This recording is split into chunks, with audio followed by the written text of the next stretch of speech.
F-15 전투기들이 서둘러 이륙을 준비하고 있습니다. 무언가 심상치 않은 일이 벌어진 것이 틀림없었죠. 과연 무슨 일이 벌어진 것일까요? 정체를 알 수 없는 수상한 궤비행체가 전직 종군기자였던 니시자키의 예리한 눈에 포착되었습니다. 눈으로 뒤덮인 일본의 북알프스 험준한 산악지형 한가운데서 말이죠. 불길한 기운이 느껴졌던 니시자키는 이를 놓치지 않고 일단 카메라에 담아놓고 보기로 합니다. F-15 전투기 편대들이 쫓던 궤비행체의 정체는 과연 무엇이었을까요? 오늘 소개해드릴 영화는 미드나이트 이글입니다. 추락한 스텔스 폭격기에 탑재된 핵탄두를 둘러싼 숨막히는 대결을 그려낸 작품입니다. 동명의 소설을 원작으로 쟁쟁한 배우들까지 함께한 나름의 사이즈 있는 작품이었습니다만 국내에는 소개되지 못한 작품이기도 했죠. 국가 비상사태에 이르기까지 걸리는 시간은 얼마 되지 않았죠. 総理、至急お戻りください。緊急事態です。 비행기 한 대의 추락이 불러온 나비 효과, 일본 열도 전체가 불바다에 빠질 위기에 처하고 말았습니다. 지난밤 자신이 촬영한 궤비행체의 정체를 전혀 알 수 없었던 니시자키. 그는 여러 전장을 누빈 베테랑 카메라 기자였습니다만 트라우마로 인해 이제는 현실을 벗어나 산속으로 도피해버리고 말았습니다. 가족도 내팽개쳐버리고 말이죠. 그를 찾아온 대학교 산악부 후배이자 기자인 신이치로, 두 사람은 궤비행체의 정체를 밝혀내기 위해 의기투합을 하게 됩니다. 目標地点は御岳沢です。現在のこの天候状況ではヘリによる接近は不可能ですので、陸路から目標に向かいます。第2班はここ元根峠から白谷岳を経て同じく下平に出るルートを取ります。外部に情報が漏れることだけは注意してください。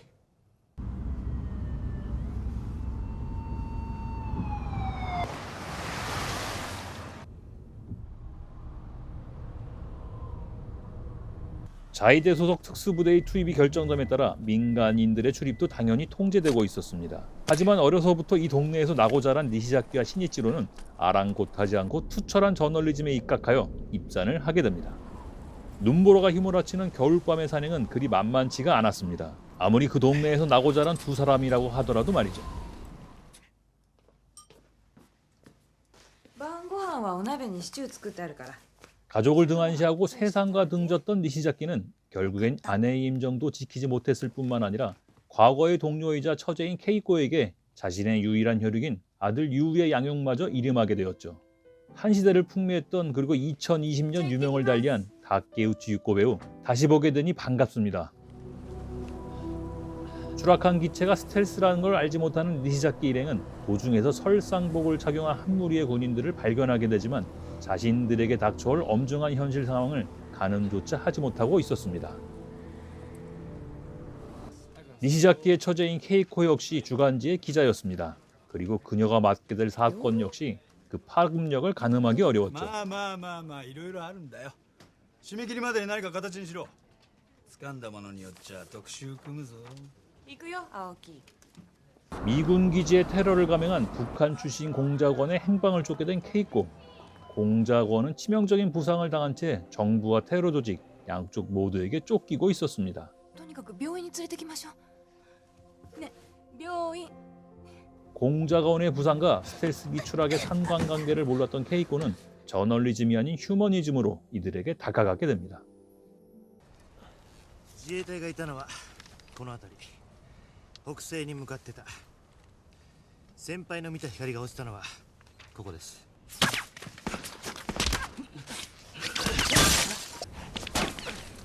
니시자키와 신이치로 일행 앞에 놓여진 길은 결코 순탄한 길이 아닌 것 같습니다.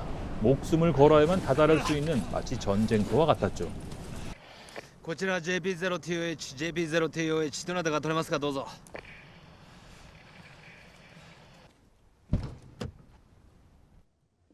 취재의 대상이었던 부상당한 공작원과 일본말을 전혀 하지 못하는 탈북녀 지혜라는 여성을 일단은 모텔로 옮겼습니다. 그녀는 무슨 이유에서 과거 언니의 임종을 떠올렸을까요? 가족마저 등지고 현실에서 벗어나고자 했던 형부에 대한 미움이었을까요? 아니면 연민이었을까요? 기자 이전의 한 사람으로서의 연민이 아니었나 싶습니다.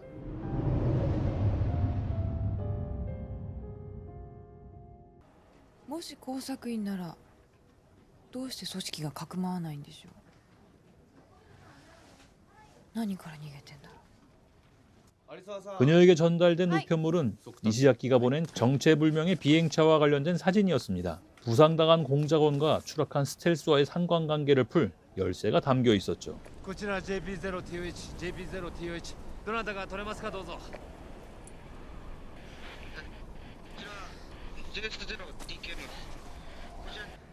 捜索に向かったが、正体不明の武装集団に銃器今も撃たれてる。東京の相川稽古に連絡を頼む。住所は写真を公表しろ。米軍の戦略爆撃機 B5 だ。ステルス爆撃機ですか？ステルスってレーダーに映らない。墜落するほどのダメージ受けりゃ映るらしい。その証拠に同じ時間小松基地の F15 はスクランブルかけてる。問題はこいつが何を積んでたかだ。 니시자키의 카메라에 담긴 두 무리의 설상복은 피하 구분이 쉽지 않았습니다만 종군 기자로 활동했었던 니시자키의 족은 아직 죽지 않은 것 같습니다. 逃げろ逃げろ。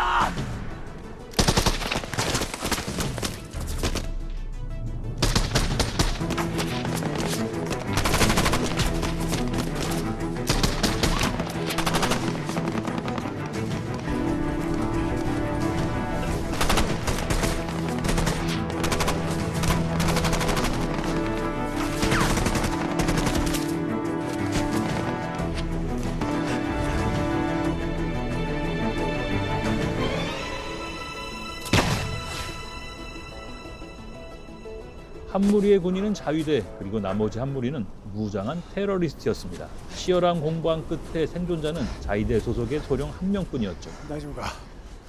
こっちのセリフだ。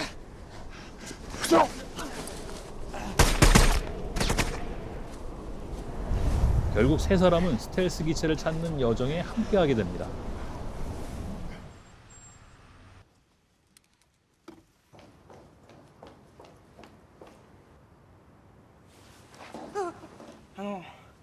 아, 相沢恵子さんですか？西崎裕二って人知ってますか？え？御嶽山に落ちた光もいた。航空機の墜落だと考えられる。 니시자키 일행이 어렵사리 전달한 무전은 너무나 충격적인 내용이었습니다. 삶과 죽음의 경계에서 목숨을 건 군인들만큼이나 진실을 밝히기 위한 기자의 사명감 역시 위대함 그 자체였습니다.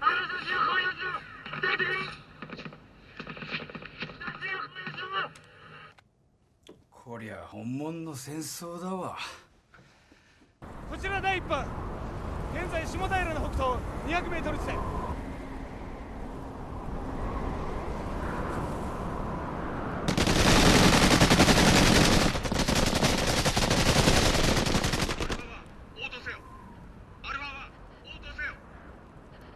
一切応答がありません。総理、工作員が入山し目的地へ向かっているのはもはや確実です。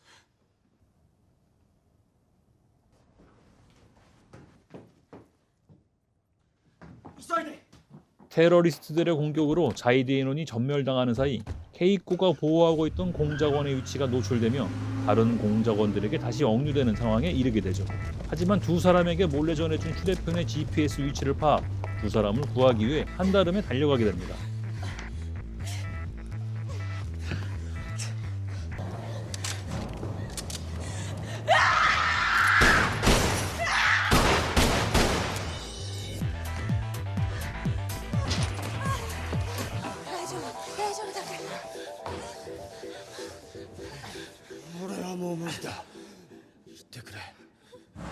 어렵게 두 사람을 구출하는 데 성공하지만 부상당한 몸으로 추격을 뿌리칠 수 없음을 알고 있던 그의 선택은 자신의 아이를 임신한 지혜를 부탁하는 것이었습니다. 그녀 목에 있던 목걸이에 펜던트와 함께 말이죠.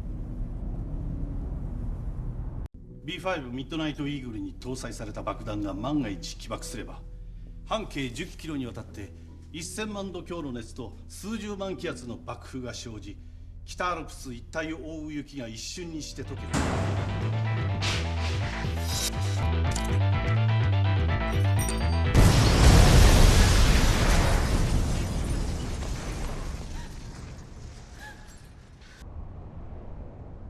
이 펜던트에 담겨져 있던 건 과연 무엇일까요? 모든 전말을 듣게 된 케이코는 과연 어떤 결정을 하게 될까요?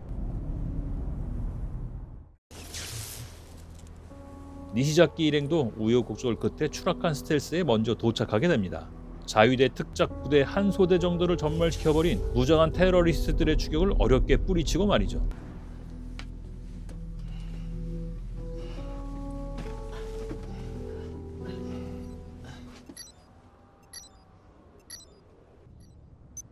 니시자키와 시니치로 눈앞에 핵폭탄이 떡하니 놓여 있었습니다. 그것도 기폭 장치가 버젓이 작동하면서 말이죠. 特殊爆弾の起爆装置が作動してる。日付が変わると同時に爆発する。2時間半後だ。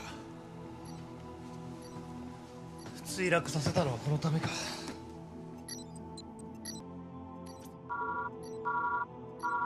パスワードが変えられてる。解除できないってことか。君ら逃げろ。え？逃げるんだ。 2時間でどこまで行ける？無駄だろ。しかし別にあんたのためじゃない。こちら JP0TOH、JP0TOH どなたか取れますか？ 목숨을 걸고 스텔스를 찾는 민간인 니시자키의 아들 유우와 공작원을 구해낸 케이코는 총리의 초청을 받게 되었습니다.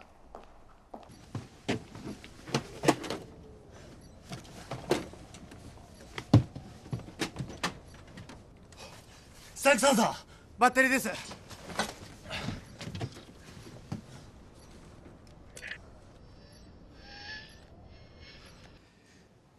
ご足労いただいて申し訳ありません。石崎さんの息子さんですね。ユウです。すでにご承知かと思いますが、石崎さんは北アルプスのある場所におります。ステルスですね。はい、ステルスです。そのステルスに積まれたその特殊な爆弾の起爆装置が今作動しております。特殊な爆弾。最悪の事態だけは防がなくてはなりません。今我々に必要なのはパスワードです。あなたと共にいた日本名平田敏夫という工作員から何か情報は聞いてないでしょうか？お借りします。お願いします。はい。有沢さん、ありがとう。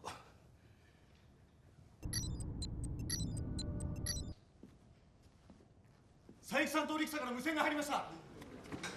総理、回線をつなぎます。お佐伯さん聞こえますか？総理の渡瀬です。特別遠征部隊の佐伯です。報告します。21と26目標に到達しました。しかし第1班第2班とも私を残して全滅したものと思われます。特殊爆弾の起爆装置はすでに作動しています。その起爆装置の解除コードは現在解読中です。佐伯さん、そこに西崎さんと落合さんおられますか？民間人であるあなた方をこのような事態に巻き込んでしまい誠に申し訳ありません。政府を代表して心から謝罪をします。私と落合は自分たちの意思でここに来ました。西崎さんと話をされたい方がここにおられます。大丈夫ですか？ああ、大丈夫だ。無線聞きました。ステルスを墜落させた工作員からチップも手に入れました。チップ？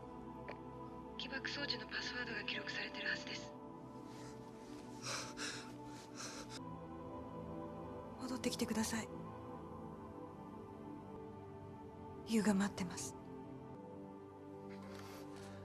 悪いがバッテリーの残りが少ない。一旦切る。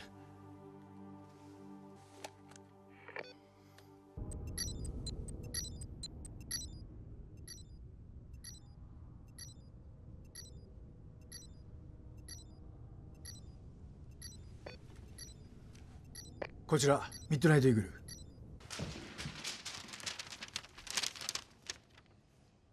今パスワードを解読しました。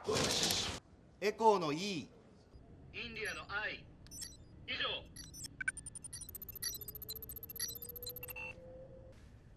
解除に成功しました。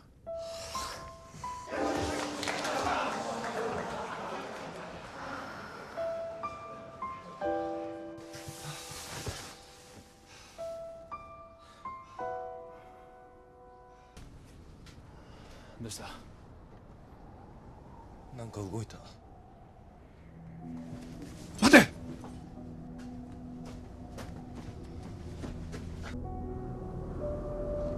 現在我々は再び敵に取り囲まれたようです。米軍からの情報で操縦席に CCD カメラがあります。スイッチを探してください。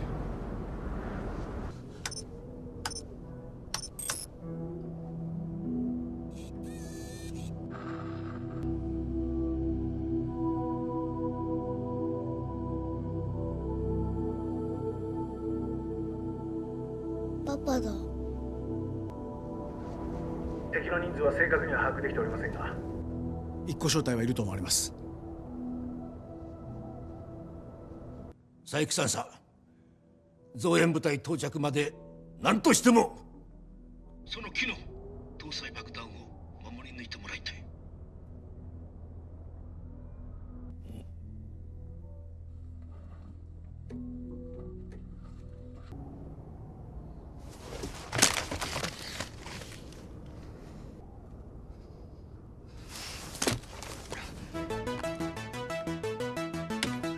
눈보라가 잠시 소강 상태를 보이기 시작하자 위기에 처한 세 사람을 구하기 위한 지원군의 파견이 시작되었습니다. 시야 확보도 어려운 눈보라를 뚫고 그것도 야간에 과연 적절한 타이밍에 도착할 수 있을지 지켜봐야겠습니다.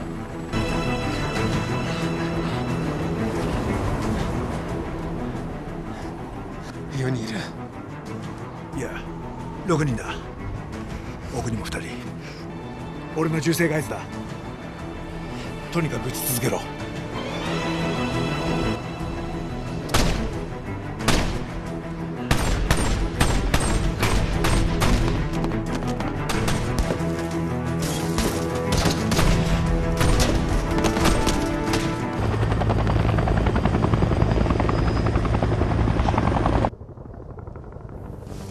ヘリだ。あれ、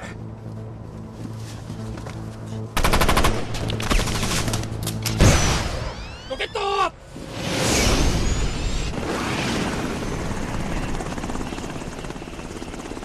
こちら一番機、指定が確保できず攻撃できません。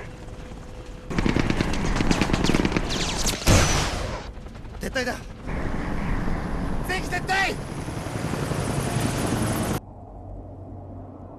처음부터 세 사람의 힘으로는 중과부적이었습니다. 먹이를 찾아 서서히 포위망을 좁혀오는 늑대들처럼 다가오는 저들의 위협 속에서 과연 이들은 어떻게 이 위기를 벗어날 수 있을까요?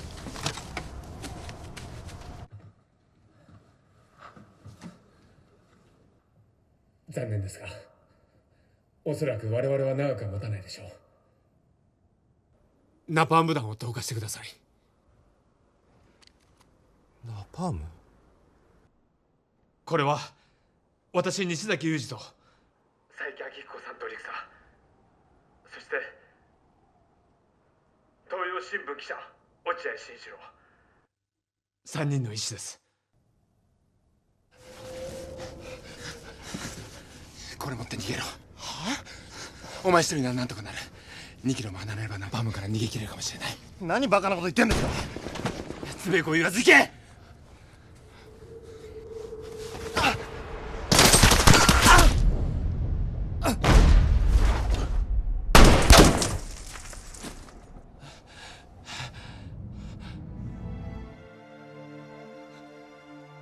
落合。落合。